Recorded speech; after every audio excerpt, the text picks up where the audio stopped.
Hi dear students, international ഫിനാൻസിന്റെ previous ക്ലാസ്സിൽ നമ്മൾ പറഞ്ഞിട്ടുണ്ടായിരുന്നു what is international finance. International finance എന്താണ്, അല്ലെങ്കിൽ അത് എന്തിനു വേണ്ടിയിട്ടാണ്, അതിന്റെ ബെനിഫിറ്റ്സ് എന്താണെന്നൊക്കെ നമ്മുടെ ലാസ്റ്റ് ക്ലാസ്സിൽ നമ്മൾ പറഞ്ഞിട്ടുണ്ടായിരുന്നു. ഇനി ഇന്നത്തെ ക്ലാസ്സിൽ നമ്മൾ പറയാൻ പോകുന്ന ടോപ്പിക്കാണ് goals of international finance. International ഫിനാൻസിന്റെ ഗോൾസ് എന്തൊക്കെയാണ്, അതാണ് ഇന്നത്തെ ക്ലാസ്സിൽ പറയാൻ പോണത്. അതിൽ ആദ്യത്തെ പോയിന്റ് വന്നിട്ട് to achieve higher rates of profit. ഒരു കമ്പനി ഇന്റർനാഷണൽ ഫിനാൻസ് അല്ലെങ്കിൽ ഒരു കമ്പനി ഇന്റർനാഷണൽ മാർക്കറ്റ് ചൂസ് ചെയ്യുന്നത്, ഫോറിൻ മാർക്കറ്റിലോട്ട് എൻ്റർ ചെയ്യുന്നത് എന്തിനു വേണ്ടിയിട്ടാണ്? അവരുടെ പ്രോഫിറ്റ് മാർജിൻ കൂട്ടാൻ അല്ലെങ്കിൽ higher rates of profit achieve ചെയ്യാൻ. നമുക്കറിയാം, ഇപ്പൊ ഡൊമസ്റ്റിക് മാർക്കറ്റിൽ പ്രോഫിറ്റ് കമ്മിയാണ് അല്ലെങ്കിൽ അവരുടെ പ്രൊഡക്ട്സിന് അത്രയും ഡിമാൻഡ് ഇല്ല എന്നുണ്ടെങ്കിൽ സ്വാഭാവികമായിട്ടും ഫോറിൻ മാർക്കറ്റിലേക്ക് അല്ലെങ്കിൽ ഇന്റർനാഷണൽ മാർക്കറ്റിലേക്ക് എന്ത് ചെയ്യും? കമ്പനികൾ എൻ്റർ ചെയ്യും. അത് അവരുടെ ബിസിനസ്സുകൾ എക്സ്പാൻഡ് ചെയ്യാനുള്ള ന്യൂ ഓപ്പർച്യൂണിറ്റീസ് ആണ്. ദെൻ രണ്ടാമത്തെ പോയിന്റ് വന്നിട്ട് expansion of production capacity. Domestic companies അവരുടെ പ്രൊഡക്ഷൻ കപ്പാസിറ്റീസ് എക്സ്പാൻഡ് ചെയ്യാൻ, അതായത് ഡിമാൻഡിനേക്കാൾ കൂടുതൽ പ്രൊഡക്ഷൻ അവർ നടത്തിയിട്ടുണ്ടെങ്കിൽ ആ എക്സസ് ആയിട്ടുള്ള പ്രൊഡക്ഷൻ അത് വിറ്റഴിക്കാൻ വേണ്ടിയിട്ട്, അത് സെൽ ഔട്ട് ചെയ്യാൻ വേണ്ടി അവർ എന്ത് ചെയ്യും? ഫോറിൻ ഡെവലപ്ഡ് കൺട്രീസിലോട്ട് എൻ്റർ ചെയ്യും, ഫോറിൻ ഡെവലപ്ഡ് മാർക്കറ്റ്സിലോട്ട് എൻ്റർ ചെയ്യും. അതാണ് രണ്ടാമത്തെ പോയിന്റിൽ പറയുന്നത്, എക്സ്പാൻഷൻ ഓഫ് പ്രൊഡക്ഷൻ കപ്പാസിറ്റീസ്. അതായത് 100 യൂണിറ്റ് ആണ് ഒരു പ്രൊഡക്റ്റിന് ഡിമാൻഡ് ഡൊമസ്റ്റിക് മാർക്കറ്റിൽ എന്നുണ്ടെങ്കിൽ 200 യൂണിറ്റ് കമ്പനി പ്രൊഡ്യൂസ് ചെയ്തിട്ടുണ്ടെങ്കിൽ ആ എക്സസ് 100 പ്രൊഡക്റ്റ് അത് വിറ്റഴിക്കാൻ അവർ ഫോറിൻ മാർക്കറ്റ്സിലോട്ട് എൻ്റർ ചെയ്യും. അപ്പൊ അതിനൊരു എക്സാമ്പിൾ ആണ് Toyota of Japan is an example. അതായത് ജപ്പാന്റെ ടൊയോട്ട പ്രൊഡക്ട്സുകൾ അതിനൊരു എക്സാമ്പിൾ ആണ്. ദെൻ ദ തേർഡ് വൺ വന്ന് severe competition in the home country. അതായത് നമ്മുടെ ഡൊമസ്റ്റിക് മാർക്കറ്റിൽ അല്ലെങ്കിൽ നമ്മുടെ ഹോം മാർക്കറ്റിൽ അവിടെ കോമ്പറ്റീഷൻ കൂടുതലാണ്, അവിടെ സ്ട്രോങ് കമ്പനീസ് ഉണ്ട്, അവിടെ കോമ്പറ്റീഷൻ കൂടുതലാണെങ്കിൽ അവിടെ നമുക്ക് ആ കോമ്പറ്റേറ്റീവ് മാർക്കറ്റിൽ, അവിടെ ഹോം മാർക്കറ്റിൽ പിടിച്ചു നിൽക്കാൻ പറ്റുന്നില്ലെങ്കിൽ ഹയർ പ്രോഫിറ്റ്സിന് വേണ്ടി അല്ലെങ്കിൽ പ്രൊഡക്ട്സിന് ഡിമാൻഡ് ഉണ്ടാവാൻ വേണ്ടി, നമ്മുടെ പ്രൊഡക്ട്സ് വിറ്റഴിക്കാൻ വേണ്ടി നമ്മൾ എന്ത് ചെയ്യും? ഡെവലപ്പിംഗ് കൺട്രീസിന്റെ മാർക്കറ്റ്സിലോട്ടൊക്കെ എൻ്റർ ചെയ്യുന്നുണ്ട്. Then the fourth one, limited home market. അതേപോലെ തന്നെ നമ്മുടെ ഹോം മാർക്കറ്റ് ലിമിറ്റഡ് ആണെങ്കിൽ, ദാറ്റ് മീൻസ് സ്മോളർ സൈസ് ആണ്, പോപ്പുലേഷൻ കുറവാണ്, അല്ലെങ്കിൽ അവിടുത്തെ ആളുകളുടെ, നമ്മുടെ സൊസൈറ്റിയുടെ പർച്ചേസിങ് പവർ കമ്മിയാണ് എന്നുണ്ടെങ്കിൽ അത്തരം സിറ്റുവേഷൻസിൽ, അതായത് ഹോം മാർക്കറ്റ് ലിമിറ്റഡ് ആണ്, സൈസ് ലിമിറ്റഡ് ആണ്, പോപ്പുലേഷൻ കമ്മിയാണ്, പർച്ചേസിങ് പവർ കമ്മിയാണ്, അപ്പൊ അത്തരം സിറ്റുവേഷൻസിൽ കമ്പനീസ് എന്ത് ചെയ്യും? അവർ ഇന്റർനാഷണൽ മാർക്കറ്റിലോട്ട് അല്ലെങ്കിൽ മറ്റ് മാർക്കറ്റിലോട്ട്, ഫോറിൻ മാർക്കറ്റ്സിലോട്ട് എൻ്റർ ചെയ്യുന്നുണ്ട്. അതാണ് നാലാമത്തെ പോയിന്റിൽ പറഞ്ഞിട്ടുള്ളത്. The fifth one, political stability versus political instability. നമുക്കറിയാം, പൊളിറ്റിക്കലി സ്റ്റേബിൾ ആണ് എന്നുള്ളതുകൊണ്ട് ഇപ്പോൾ ഒരു പർട്ടിക്കുലർ പാർട്ടി അധികാരത്തിൽ ഇരിക്കുക എന്നുള്ളതല്ല നമ്മൾ മീൻ ചെയ്യണത്. അതായത് ഗവൺമെന്റിന്റെ റൂൾസ്, റെഗുലേഷൻ, ലെജിസ്ലേഷൻസ്, പോളിസീസ്, അതിലൊന്നും ഫ്ലക്ച്വേഷൻസ്, ഇടയ്ക്കിടയ്ക്ക് മാറ്റങ്ങൾ ഉണ്ടാവാതിരിക്കുക. അതാണ് പൊളിറ്റിക്കലി സ്റ്റേബിൾ ആണ് എന്ന് പറയുന്ന ഒരു ഇതിൽ അല്ലെങ്കിൽ ആ ഒരു ടേം വെച്ച് മീൻ ചെയ്യുന്നത്. സോ എപ്പോഴും ബിസിനസ്സിന് പ്രവർത്തിക്കണം എന്നുണ്ടെങ്കിൽ, ബിസിനസ്സിന് ഏത് രാജ്യത്താണോ അത് നിലനിൽക്കുന്നത് അവിടുത്തെ നിയമങ്ങൾ, ലെജിസ്ലേഷൻസ്, ഗവൺമെന്റ് പോളിസീസ്, അതെല്ലാം എന്ത് ചെയ്യുന്നുണ്ട്? ബിസിനസ്സിനെ ഇൻഫ്ലുവൻസ് ചെയ്യുന്നുണ്ട്. നമുക്കറിയാം, ഇപ്പൊ ഇന്ത്യയിൽ ഡിമോണിറ്റൈസേഷൻ വന്നു, അത് ബിസിനസ്സിനെയൊക്കെ എന്ത് ചെയ്തു? നല്ല രീതിയിൽ എഫക്ട് ചെയ്തിട്ടുണ്ട്. അതേപോലെ അത് കഴിഞ്ഞ് GST ഇംപ്ലിമെന്റ് ചെയ്തു, അതും ആ GSTയിലേക്കുള്ള ഒരു ഷിഫ്റ്റ് എന്ന് പറയുന്നത് ആ ഒരു പീരീഡിൽ നന്നായിട്ട് എഫക്ട് ചെയ്തു. സോ ഇത്തരത്തില് ഗവൺമെന്റ് എടുക്കുന്ന തീരുമാനങ്ങൾ, ഗവൺമെന്റ് പോളിസീസ്, നിയമങ്ങൾ, ലെജിസ്ലേഷൻസ് എല്ലാം ഒരു പർട്ടിക്കുലർ ബിസിനസ് യൂണിറ്റിനെ നന്നായിട്ട് എഫക്ട് ചെയ്യും. അതുകൊണ്ടാണ് ബിസിനസ് കമ്പനീസ് എപ്പോഴും പൊളിറ്റിക്കലി ഇൻസ്റ്റേബിൾ ആയ കൺട്രീസിൽ നിന്നും പൊളിറ്റിക്കലി സ്റ്റേബിൾ ആയിട്ടുള്ള കൺട്രീസിലോട്ട് അവരുടെ ഓപ്പറേഷൻസ് ഷിഫ്റ്റ് ചെയ്യുന്നുണ്ട്, അല്ലെങ്കിൽ പൊളിറ്റിക്കലി സ്റ്റേബിൾ ആയിട്ടുള്ള ഒരു കൺട്രിയിൽ അവർ നിലനിൽക്കാൻ ആഗ്രഹിക്കുന്നുണ്ട്. Then the sixth one, നമ്മുടെ ആറാമത്തെ പോയിന്റ് ആണ് availability of technology and skilled human resources. നമുക്കറിയാം, ഒരു പർട്ടിക്കുലർ പ്ലേസിലോട്ട് അല്ലെങ്കിൽ ഒരു പർട്ടിക്കുലർ കൺട്രിയിലോട്ട് ബാക്കി എല്ലാ രാജ്യങ്ങളെയും അല്ലെങ്കിൽ മറ്റ് ഫോറിൻ കമ്പനീസിനെയൊക്കെ അട്രാക്ട് ചെയ്യുന്ന ഒരു മെയിൻ ഫാക്ടർ എന്ന് പറയുന്നത് അവിടുത്തെ ടെക്നോളജിക്കൽ അപ്ഗ്രഡേഷൻസ്, അതല്ലാന്നുണ്ടെങ്കിൽ അവിടുത്തെ റിസോഴ്സസ്, മെറ്റീരിയൽ റിസോഴ്സസ് അല്ലെങ്കിൽ ഹ്യൂമൻ റിസോഴ്സസ്, അങ്ങനെയുള്ള കാര്യങ്ങളാണ്.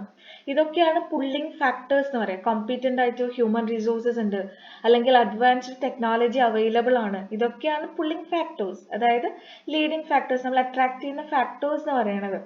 സോ എപ്പോഴും ഒരു കമ്പനി അവരെന്താ ശ്രദ്ധിക്കുക, അല്ലെങ്കിൽ അവർക്ക് പ്രോപ്പർ ആയിട്ടുള്ള റിസോഴ്സസ് കിട്ടണം, അല്ലെങ്കിൽ നല്ല ടെക്നോളജിക്കൽ സപ്പോർട്ട് കിട്ടണം വേണ്ടേ. അപ്പൊ അതിനു വേണ്ടി ഒരു കൺട്രി എന്ത് ചെയ്യാം, ഡെവലപ്പിംഗ് കൺട്രീസിലോട്ട് അല്ലെങ്കിൽ മറ്റ് ഇന്റർനാഷണൽ മാർക്കറ്റിലോട്ട് എൻ്റർ ചെയ്യാം, ഈ ടെക്നോളജിക്കൽ സപ്പോർട്ട് കിട്ടാനും സ്കിൽഡ് ഹ്യൂമൻ റിസോഴ്സസിന് അവൈലബിൾ ആവാനും ഒക്കെ.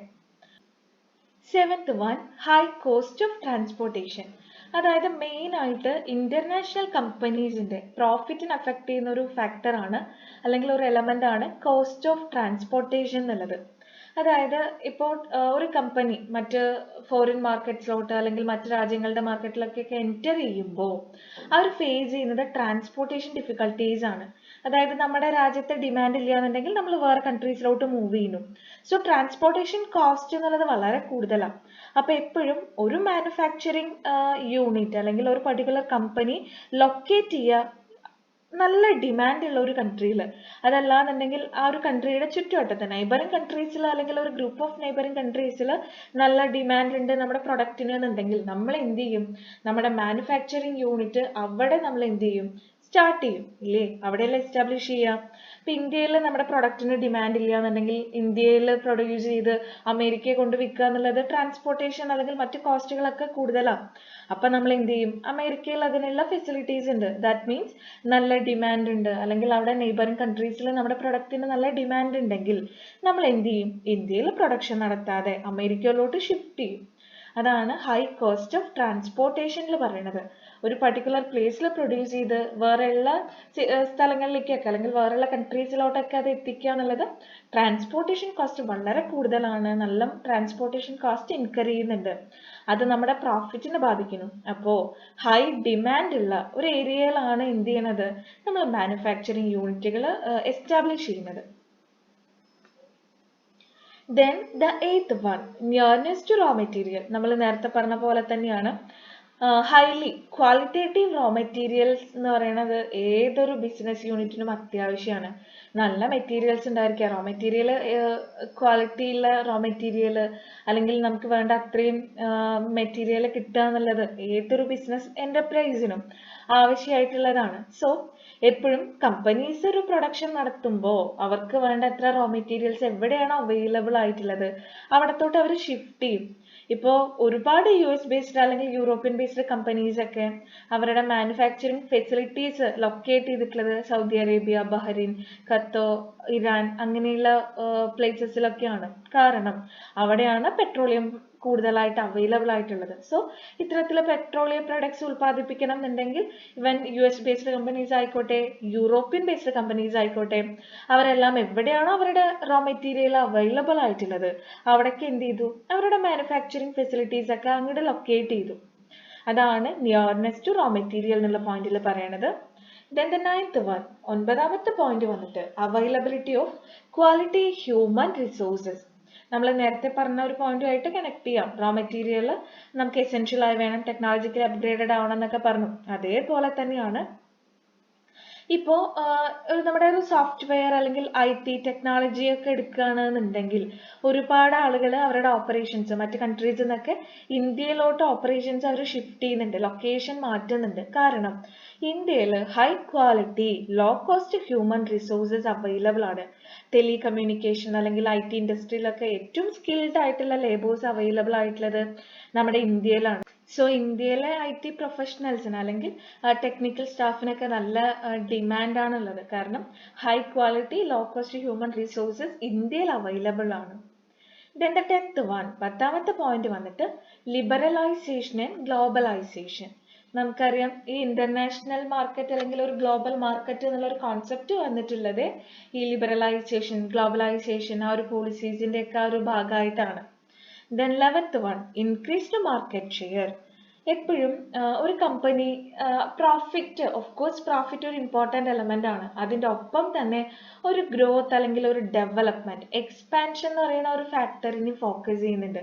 അപ്പോൾ ഒരു ലാർജ് സ്കെയിൽ മാർക്കറ്റിലോട്ട് എൻ്റർ ചെയ്യുക അല്ലെങ്കിൽ അവരുടെ ഷെയർസിന്റെ വാല്യൂ കൂട്ടുക, അവരുടെ പ്രൊഡക്ഷൻ കൂട്ടുക, ഒരു ഗ്രോത്ത് ഉണ്ടാക്കുക, ഒരു ഡെവലപ്മെന്റ് പോസിബിൾ ആക്കുക, അതൊക്കെ പോസിബിൾ ആവണമെന്നുണ്ടെങ്കിൽ എന്താണ്, ഒരു ഇന്റർനാഷണൽ മാർക്കറ്റിലോട്ട് അല്ലെങ്കിൽ ഒരു ഫോറിൻ മാർക്കറ്റിലോട്ട് എൻ്റർ ചെയ്യേണ്ടി വരുന്നുണ്ട്. Then the 12th one, to achieve higher rates of economic development. That means international companies helps the government to achieve higher rates of growth. അതായത് ഗ്രോത്ത് റേറ്റ് കൂട്ടാൻ നമ്മുടെ ഇക്കണോമിയിൽ GDP GNP എന്നൊക്കെ പറയില്ലേ നമ്മൾ. ഇൻഡസ്ട്രിയൽ ഗ്രോത്ത് എങ്ങനെയുണ്ട്, അല്ലെങ്കിൽ ഗ്രോസ് ഡൊമസ്റ്റിക് പ്രൊഡക്റ്റ് എങ്ങനെയാണ്, income levels എങ്ങനെയാണ്, എംപ്ലോയ്മെന്റ് ലെവൽ എങ്ങനെയാണ്, പ്രൈസ് ഫ്ലക്ച്വേഷൻസ് എങ്ങനെയാണ്, ഇങ്ങനെ ഒരുപാട് ഫാക്ടേഴ്സ് ആണ് നമ്മുടെ ഇക്കണോമിയുടെ പ്രസന്റ് സ്റ്റാറ്റസ് ഡിറ്റർമൈൻ ചെയ്യാം.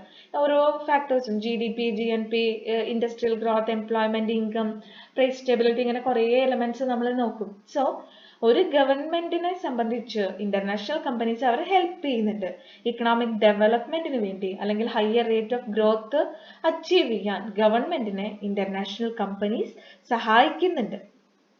Then the last point ആണ് 13ാമത്തെ പോയിന്റ് ആണ് ടാരിഫ്സ് ആൻഡ് ഇമ്പോർട്ട് കോട്ടാസ് എന്നുള്ളത്. അതായത് ഓരോ ഗവൺമെന്റും ടാരിഫും കോട്ടാസ് ഒക്കെ ഏർപ്പെടുത്തുന്നത് എന്തിനാണ്, ഇമ്പോർട്ട് കോട്ടാസ് ഒക്കെ ഏർപ്പെടുത്തുന്നത് ഡൊമസ്റ്റിക് കമ്പനീസിനെ പ്രൊട്ടക്ട് ചെയ്യാനാണ്. അതായത് ഡൊമസ്റ്റിക് മാർക്കറ്റിൽ, നമ്മുടെ ഹോം മാർക്കറ്റിൽ കോമ്പറ്റീഷൻ റെഡ്യൂസ് ചെയ്യാൻ, ഫോറിൻ കമ്പനീസിനെ ഒരുപാട് എൻറ്റർ ചെയ്യാതെ സഹായിക്കുകയാണ്, പ്രൊട്ടക്ട് ചെയ്യാണ്. കാരണം താരിഫ് കൂടുതലാണ്, ഇമ്പോർട്ട് കോട്ട കൂടുതലാണ് എന്നുണ്ടെങ്കിൽ അധികം ഫോറിൻ കമ്പനീസ് ഒന്നും എന്ത് ചെയ്യില്ല, അവരുടെ പ്രൊഡക്റ്റുകൾ നമ്മുടെ രാജ്യത്തിലോട്ട് ഇമ്പോർട്ട് ചെയ്യാൻ വേണ്ടിയിട്ട് അവർ ശ്രമിക്കില്ല. സോ അതാണ് താരിഫ് ആൻഡ് ഇമ്പോർട്ട് കോട്ടാസിൽ പറയുന്നത്. പക്ഷേ ഈ ഹൈ താരിഫിനെയും കോട്ടാസിനെയൊക്കെ അവോയ്ഡ് ചെയ്യാൻ വേണ്ടി മിക്ക കമ്പനീസ് ഇപ്പോൾ പ്രിഫർ ചെയ്യുന്ന ഒരു മെത്തേഡാണ് ഡയറക്റ്റ് ഇൻവെസ്റ്റ്മെന്റ്. സോ കുഴപ്പമില്ല, അവർ ഡയറക്റ്റ് ആയിട്ട് foreign direct investment, foreign institutional investment എന്താണെന്നൊക്കെ നിങ്ങൾക്ക് അറിയാം, കാരണം PG സ്റ്റുഡൻസ് ആണ്. ഓഫ് കോഴ്സ് കഴിഞ്ഞ സെമ്മിലൊക്കെ ഇന്റർനാഷണൽ ബിസിനസ്സിലൊക്കെ പഠിച്ചിട്ടുള്ളതുമാണ്. സോ FDI FII എന്നൊക്കെ പറഞ്ഞിട്ടുള്ള മെത്തേഡ്സ് അവർ അഡോപ്റ്റ് ചെയ്യുന്നു. എന്തിനാ ഓവർകം ചെയ്യാൻ, ഹൈ താരിഫ് ഹൈ കോട്ടാസിനെയൊക്കെ ഓവർകം ചെയ്യാൻ. സോ അതാണ് 13ാമത്തെ പോയിന്റിൽ പറയുന്നത്. യെസ്, അപ്പൊ നമ്മുടെ ഇന്നത്തെ ക്ലാസ്സിൽ നമ്മൾ പറഞ്ഞിട്ടുള്ളത് ഗോൾസ് ഓഫ് ഇന്റർനാഷണൽ ഫിനാൻസ് ആണ്. അതായത് ഹയർ റേറ്റ്സ്, പ്രോഫിറ്റ് കൂടുതൽ അച്ചീവ് ചെയ്യാൻ, പ്രൊഡക്ഷൻ കപ്പാസിറ്റീസിനെ എക്സ്പാൻഡ് ചെയ്യാൻ, ഹോം കൺട്രീസിൽ കോമ്പറ്റീഷൻ കൂടുതലാകുമ്പോൾ, അതേപോലെ ഹോം മാർക്കറ്റ് ലിമിറ്റഡ് ആകുമ്പോൾ നമ്മൾ ഇന്റർനാഷണൽ മാർക്കറ്റിലോട്ട് മൂവ് ചെയ്യുന്നുണ്ട്. ദെൻ പൊളിറ്റിക്കലി സ്റ്റേബിൾ ആയിട്ടുള്ള മാർക്കറ്റിലോട്ട് നമ്മൾ ഓപ്പറേഷൻസ് ഷിഫ്റ്റ് ചെയ്യുന്നുണ്ട്. അതേപോലെ നമ്മുടെ റിസോഴ്സസ്, അത് ഹ്യൂമൻ റിസോഴ്സ് ആയിക്കോട്ടെ, മെറ്റീരിയൽ റിസോഴ്സസ് ആയിക്കോട്ടെ, അല്ലെങ്കിൽ ടെക്നോളജി ആയിക്കോട്ടെ, ഏറ്റവും നല്ലത് എവിടെയാണോ അവൈലബിൾ ആയിട്ടുള്ളത് അവിടത്തോട്ട് നമ്മൾ നമ്മുടെ പ്രൊഡക്ഷൻ ഷിഫ്റ്റ് ചെയ്യും. ദെൻ കോസ്റ്റ് ഓഫ് ട്രാൻസ്പോർട്ടേഷൻ കൂടുതലാകുമ്പോൾ നമുക്ക് ഏറ്റവും nearby raw materials available ആയിട്ടുള്ളത്, അല്ലെങ്കിൽ ഏറ്റവും ഡിമാൻഡ് നമ്മുടെ പ്രൊഡക്റ്റിനുള്ളത് അത്തരം സ്ഥലങ്ങളിലോട്ട് നമ്മൾ ലൊക്കേഷൻ മാറ്റും. ദെൻ പിന്നീട് നമ്മൾ പറഞ്ഞത് ലിബറലൈസേഷൻ ഗ്ലോബലൈസേഷൻ, അതിൻ്റെ ഒരു എഫക്റ്റ് ആണ്. ദെൻ മാർക്കറ്റ് ഷെയർ ഇൻക്രീസ് ചെയ്യാൻ, ഇക്കണോമിക് ഗ്രോത്ത് കൂട്ടാൻ. ദെൻ താരിഫിന്റെ ഇമ്പോർട്ട് കോട്ട, ഹൈ താരിഫാണ് അല്ലെങ്കിൽ ഹൈ കോട്ടയൊക്കെ ആണെന്നുണ്ടെങ്കിൽ അതിനെ അവോയ്ഡ് ചെയ്യാൻ വേണ്ടി കമ്പനീസ് എന്ത് ചെയ്യുന്നുണ്ട്, FDI പ്രിഫർ ചെയ്യുന്നുണ്ട്. സോ ഇത്തരത്തിലാണ് ഇന്റർനാഷണൽ ഫിനാൻസിന്റെ ഗോൾസിൽ പറയുന്നത്. ഇതൊക്കെയാണ് ഇന്റർനാഷണൽ ഫിനാൻസിലൂടെ, അല്ലെങ്കിൽ ഒരു ഇന്റർനാഷണൽ മാർക്കറ്റിലോട്ട് നമ്മൾ എൻ്റർ ചെയ്യുമ്പോൾ ഇങ്ങനെയുള്ള ഒരുപാട് കാര്യങ്ങൾ നമുക്ക് പോസിബിൾ ആണ്, അല്ലെങ്കിൽ ഇങ്ങനെയൊക്കെയുള്ള ചേഞ്ചസ് ആണ് ഉണ്ടാവുന്നത്. ഓക്കെ, അപ്പോൾ എന്തെങ്കിലും ഡൗട്ട്സ് ഉണ്ടെങ്കിൽ ചോദിക്കുക, നോട്ട്സുകൾ എഴുതിയെടുക്കാം. Thank you.